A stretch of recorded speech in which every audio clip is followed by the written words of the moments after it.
Assalamualaikum warahmatullahi wabarakatuh. Alamin Muhammad wa ala alihi wa sahbihi ajma'in wa ba'du. Kita berjumpa kembali di channel Bang Adham bersama saya Muhammad Iman.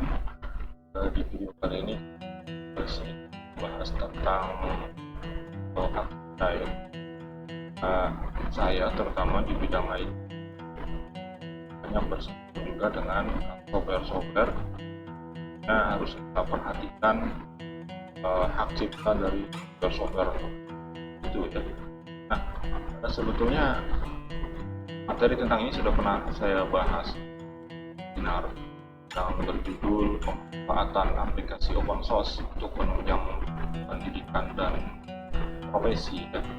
Diselenggarakan oleh Studi Palangkaraya. Aplikasinya ya post di saya juga suka membahas tentang sedikit sih ya bagaimana hak cipta dan hak kekayaan intelektual itu tentang Islam, terutama berdasarkan fatwa Majelis Ulama Indonesia. Kita nanti akan coba lihat ya di video ini bagaimana Majelis Ulama Indonesia memfatwakan hak cipta itu ya. Sebelumnya Anda perhatikan dulu ya, kalau Anda lihat di bagian kanan bawah, perhatikan seperti ini, tunjukkan seperti ini. Ada tulisan seperti ini ya, activate Windows, go to setting, activate, seperti ini ya. Kenapa muncul seperti ini? Karena Windows ini adalah Windows free ya, download langsung Microsoft. Kemudian kita diberi waktu selama 30 hari untuk menggunakan versi trial lah istilahnya dan coba, yang kemudian setelah 30 hari akan muncul tulisan seperti ini, activate Windows ya. Oke. Sumber aslinya dari installernya ya, dari Microsoft. Kemudian setelah 30 hari tampilnya seperti ini. Artinya yang Microsoft itu menghendaki kita untuk lisensi agar tulisan-tulisan seperti ini bisa dihilangkan ya. Ini terus kita belum aktifasi. Nah, aktifasi menggunakan lisensi ya, artinya harus beli lisensinya, baik itu OEM, retail dan sebagainya ya. Ada lisensi kan, ada untuk corporate dan sebagainya. Nah, jika tidak diaktifasi maka ada beberapa fitur yang dimatikan oleh Microsoft ya, oleh Windowsnya. Nah, sepanjang kita tidak melakukan pembongkaran, tidak melakukan kalau bahasa teknisnya itu tidak menggunakan cracking, tidak menggunakan hacking dan sebagainya untuk menghilangkan tulisan yang ada di kanan bawah ini ya, maka selama itu tidak masalah digunakan ya. Jangan dihilangkan secara paksa, karena cara menghilangkan tulisan ini ada dua ya, membeli lisensi atau kita menjebol aplikasi. Nah, bagaimana penjebolan aplikasi itu dipandang dari sisi hukum begitu ya. Nah, itu sudah saya bahas di ini, ada hukum negara dan juga sedikit saya singgung tentang hukum berdasarkan fatwa MUI. Kali ini kita akan coba bahas ya. Tapi yang pasti selama kita tidak menghilangkan tulisan ini secara paksa begitu ya, artinya jika tidak ingin membeli lisensi maka jangan hilangkan tulisan ini, toh ya tetap berfungsi seperti biasa untuk Windowsnya ya. Hanya ada beberapa fitur saja yang dimatikan dan menurut saya itu juga tidak terlalu penting ya, sama bagi saya itu tidak terlalu penting kan itu, karena kita masih bisa browsing, masih bisa ngetik dan sebagainya, tentu juga dengan aplikasi-aplikasi yang memiliki izin ya. Jika tidak mempunyai lisensi maka sebaiknya sih saya sarankan kita lebih baik menggunakan aplikasi yang open source saja atau free software. Baik, kita akan coba lihat ya seperti apa nanti fatwa MUI tentang hak cipta ini dan juga hak kekayaan intelektual ya. Pertama adalah dari fatwa MUI nomor 1 tahun 2003. Kita jadi udah lama ya. hak cipta itu difatwakan MUI nomor 1 tahun 2003 seperti ini. Coba kita perhatikan ya. Kita baca ke bagian mengingat. Nah ini ya, Allah Subhanahu Wa Taala ya, tentang larangan memakan harta orang lain secara batil tanpa hak. Nah, kalau kita baca di sini ya, kita baca terjemahnya dari surah keempat ayat 29. Hai orang-orang beriman, janganlah kamu saling memakan harta sesamamu dengan jalan yang batil, kecuali dengan jalan perniagaan yang berlaku dengan suka sama suka di antara kamu, dan janganlah kamu membunuh dirimu, Allah telah Maha Penyayang. Kemudian yang mirip-mirip juga ayatnya di surah Al-Baqarah ayat 188.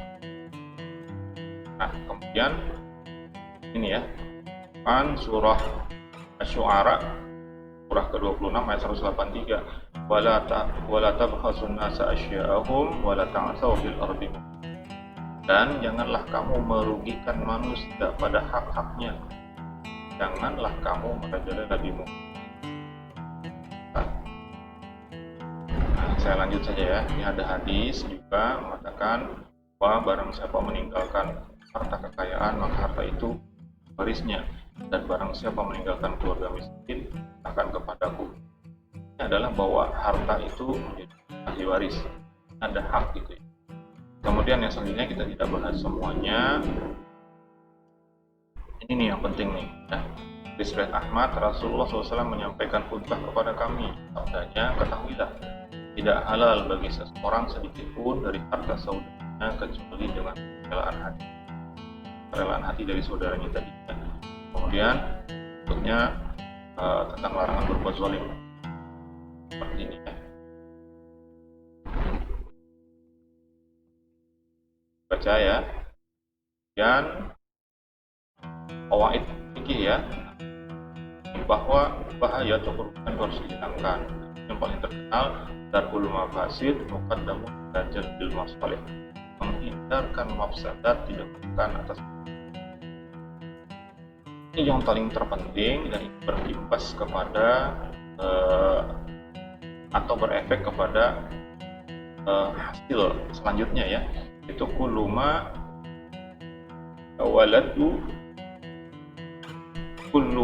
yatawalladu minal harami fahuwa haram. Segala sesuatu yang lahir atau timbul di sesuatu haram adalah haram. Singkatnya saja seperti ini ya. Ketika kita menggunakan software, misalnya software yang dibajak ya, software yang dibajak tadi menghilangkan tulisannya di kanan bawah ini ya. Ketika ini dihilangkan dengan cara paksa tanpa membeli lisensi, maka ketika itu kategorinya masuk kategori pembajakan pencurian ya. Nah di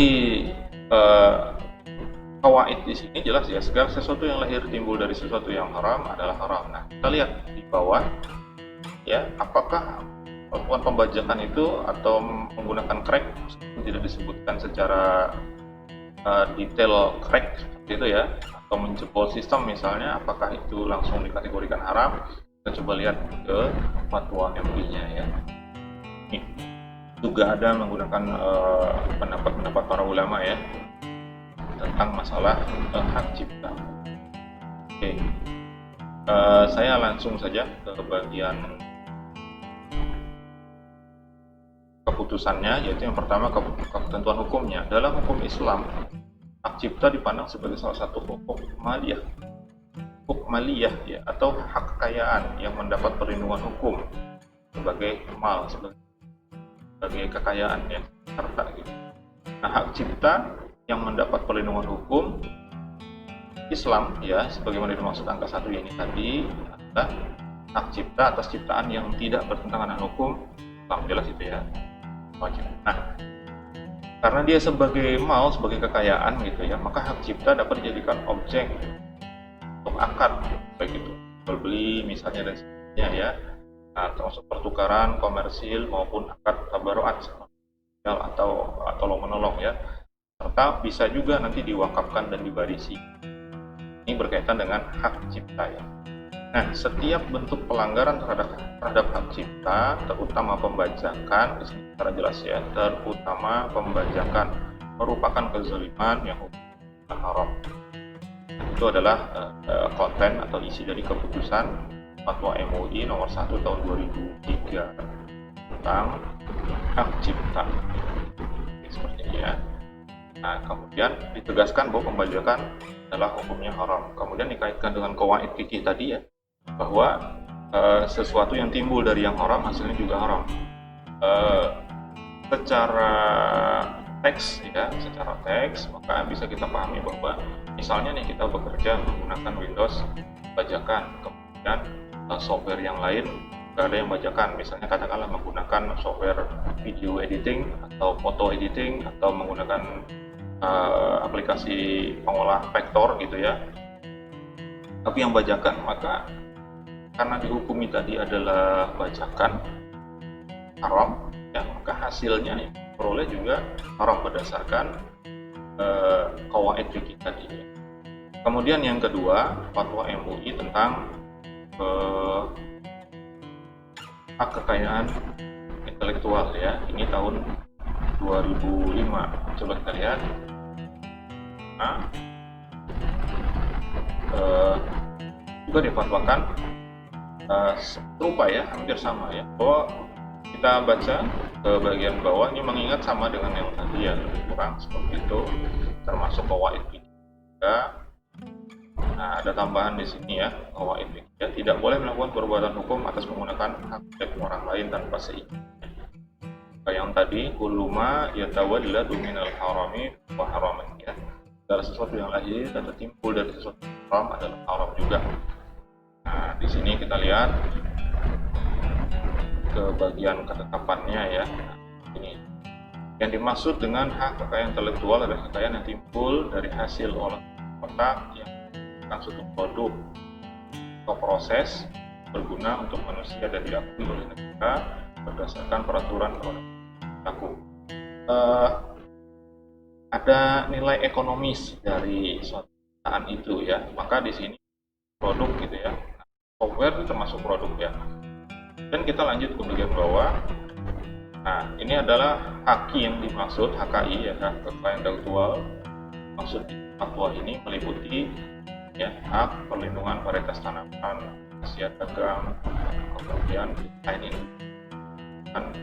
layout ya, tata letak terpadu, kemudian paten, hak atas merek, kemudian hak cipta. Nah, berkaitan dengan yang sebelumnya tadi, fatwa MUI nomor 1 tahun 2003.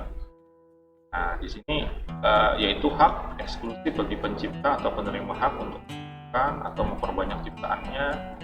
Kalau tidak ada izin dari yang punya, yang asli ya, tidak ada izin untuk memperbanyak, jadi di copy, di share dan sebagainya, maka itu jelas melanggar ya. Jadi hak untuk mengumumkan atau memperbanyak ciptaannya atau memberikan izin untuk itu dan tidak mengurangi pembatasan menurut peraturan yang berlaku. Maksud ini adalah Undang-Undang Nomor 11 Tahun 2002 tentang hak cipta, tetapi ini sudah diperbarui ya, saya lupa nomor berapa tentang hak cipta. Nah, juga diakui HKI itu, hak kekayaan intelektual, diakui sebagai hukuk maliyah ya, hak kekayaan yang dapat perlindungan hukum sebagai harta kekayaan. Nah, yang tentunya hak kekayaan tadi tidak bertentangan dengan hukum. Nah, bahkan HKI-nya itu tadi dapat dijadikan sebagai objek akad ya untuk berbeli. Nah, di sini bagian keempat ya, bentuk pelanggaran terhadap hak kekayaan intelektual termasuk namun tidak terbatas pada menggunakan, jadi menggunakan juga gitu ya, kalau tanpa lisensi itu artinya kita membongkar aplikasi itu dengan crack dan sebagainya ya, termasuk ya, mengungkap, membuat, memakai, menjual, mengimpor dan sebagainya, seterusnya, memperbanyak, menjiplak, memalsu, pajak kekayaan intelektual milik orang lain secara tanpa hak merupakan kezaliman dan hukum adalah haram. Ini bisa kita simpulkan dari kedua fatwa ini ya, bahwa pembajakan dengan segala bentuknya, nah itu hukumnya menurut fatwa MUI adalah haram. Maka kita berusaha untuk menghindarkan diri daripada membajak ya, lebih baik kita menggunakan lisensi. Nah, jika tidak mampu kan lisensi biasanya beli ya. Nah, kalau tidak mampu maka sebaiknya kita mencari alternatif. Alternatifnya adalah menggunakan free software dan juga open source software ya.